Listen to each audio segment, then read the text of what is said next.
All right, welcome back to the KnivesFAST channel, guys. Say hello to Ren and Stimpy, Powder Toast Man, Log TV, and Choo Choo, and let's get started. It is time for another review.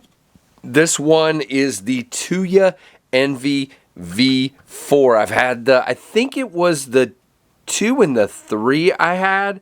The Envy 2 and 3 through the Apex group, and this one also comes from Dave Warren. And by the way, I like that right in the box Dave gives information about Tuya Knife and his contact information.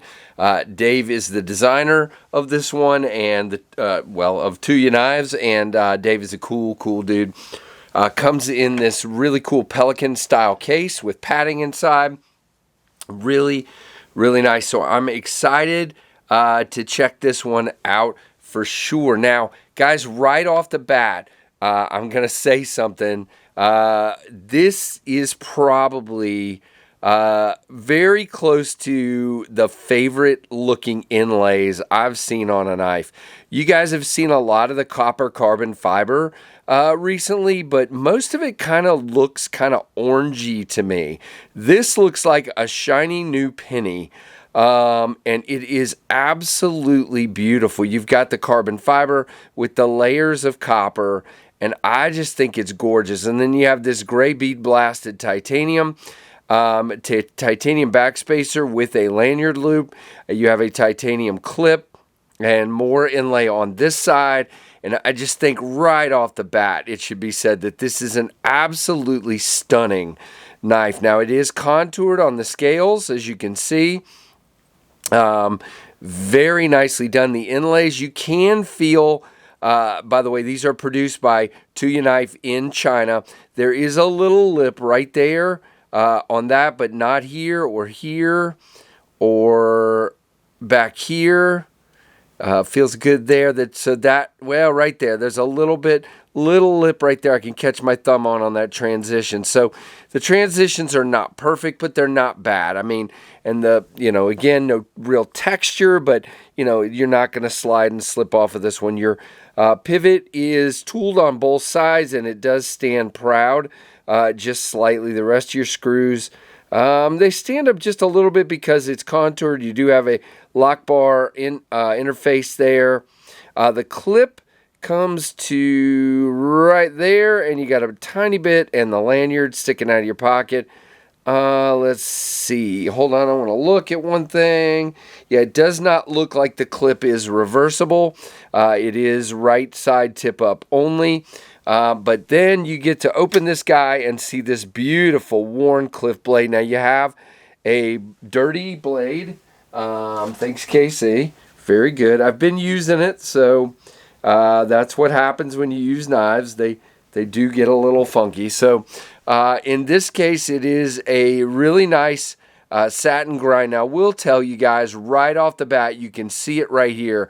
The sharpening choil is back here, but it looks to me like that plunge keeps going. Yeah, you can see the angle of the plunge. You see that? So you're going to definitely end up with a smile there upon sharpening, because the plunge is really gradual and continues going. Now, there is your CMB logo, CMB. I'm reviewing a CMB knife in a minute. The Tuya logo. And over here you have S90V for your steel, and I believe, what does that say? Well, I cannot read that. D something 4 up here. And I don't know if that's Dave Warren or, maybe D Envy 4 maybe? I don't know. But anyway, it is S90V on the blade. You can see the grind there. It is a shiny satin, very much so, vertical, really good. You do have the flats up there that are horizontal satin, and then you have a swedge here. Really nice looking. Everything is contoured, chamfered, chamfered off. You do have very nice thumb studs. They feel good. They're, kind of squared off with the lines, which is a good style of thumb stud in my opinion. As far as the detent, yeah, I mean, it's dialed pretty good there. I mean, it's not like super stout or anything, but it's good. good. And you can see there, flies right out with the thumb studs. And I can, or at least I did yesterday. Well, now I'm not going to be able to. Well, okay, fine. Can't middle finger flick it right now. Well, okay, maybe I'm thinking of another knife, but I cannot currently middle finger flick this one. There's not a lot of room there. There's more room over here because you have the lock bar relief. There's not as much room, so yeah, I cannot middle finger flick this one, but that doesn't mean you can't. I'm not the greatest at that. There's your relief for the lock bar. Again, chamfered off very well. Action-wise, drops to your thumb, shake it a couple times and is down. You have good lock bar access. Thank you, Dave, for that. Very, very excited about that. Love some good lock bar access. Let's see. I'm going to look at it off camera. Yep, very centered. Very good there. As far as lockup, you have you got about a 35 to 40 there on lockup. Yeah, bank vault, guys. No lock rock, no blade play. All right, I'm going to get a couple things out of the way here. But again, it's very well done. It feels, just feels nice. It feels premium. It is premium and very good. Now, cutting-wise, well, let me get my arm around the camera here. All right, here we go. We ready now? All right. It is hard to cut when you're sideways to the camera. All right, there we go. All right, so really good. Again, S90V came sticky sharp. It's been to 2 or 3 channels already. I don't usually mess with pass-around knives like strop them or sharpen them. I guess if it was really bad, I would, but haven't really gotten one that was like that. It feels sharp. And again, I love the blade shape. That tip will get down into stuff very, very nicely. And good. There's a little bit of curve there that gives you some belly, but you also have just a good utility shape. Now, as far as goes, finger goes right here. And you do have a swell. You guys know I love these swells in my palm. Nice 4-finger knife.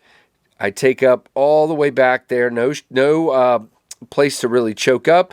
The jimping is here. So if you're back like this, you do kind of have some jimping. Again, a lot of times when jimping is right there, I've told you guys, because of the way the frame, my thumb seems to lay more on the frame than the jimping. So to me, the jimping doesn't do a whole lot, but I'm out here anyway, and I don't really need the jimping. You have chamfering. It feels really good in the hand, and again, this thing is a cutter. I am impressed, and again, probably the most beautiful inlays I've seen in a knife, just because of that shiny copper. I find it. And that's a guy that loves blue, guys, and has a lot of Arctic Storm Fat carbon laying around. But that is just that. I don't usually go for the copper carbon fiber, but this is stunning and beautiful. Now let's do our comparisons, and then we will move on to the specs. There is your Ontario Rat number 1, which is bigger in the handle and the blade. Let's see, let's get them lined up good here. And your Ontario Rat 2, which is smaller in the handle and the blade. So it is, again, it seems like we live in that category. Smaller than the Rat 1, bigger than the Rat 2. We have a lot of knives coming through that kind of fall into that size range, and you know what? I'm okay with that. That seems to be the biggest range of EDC knives. And you say, Casey, well, what is that range? What are you talking about? All right. So these are available at BladeHQ. I will leave a link. They are $239. CPM 90, S90V. Wow. S90V, 7.75 inches, 3.25, so 3¼ inch blade, cutting edge 3.375. Wait a minute, how can no, that's not right, because the cutting edge can't be longer than the actual blade. 3.25, 3.375. Maybe they got them backwards. Maybe it's 3.375 with a 3.25 cutting edge. Blade width, blade thickness 0.12 or 3 millimeters. Compound, it says compound grind. Now, I think there's some confusion on some of the stats here. It's definitely not a compound grind. Satin, plain, flat grind. Handle length is 4.625. 0.50 on the handle thickness, 3.84 ounces. So again, just over that ounce per inch, but I'm not complaining. And again, these are made in China. So what do you guys think? Let me know. Do you have any questions on this one? I think it's a fantastic knife. And again, it's very beautiful. Yeah. I mean, just stunning. So not a whole lot else to say. So please give me a thumbs up. Let me know what you think. And thank you so much for watching the KnivesFAST channel.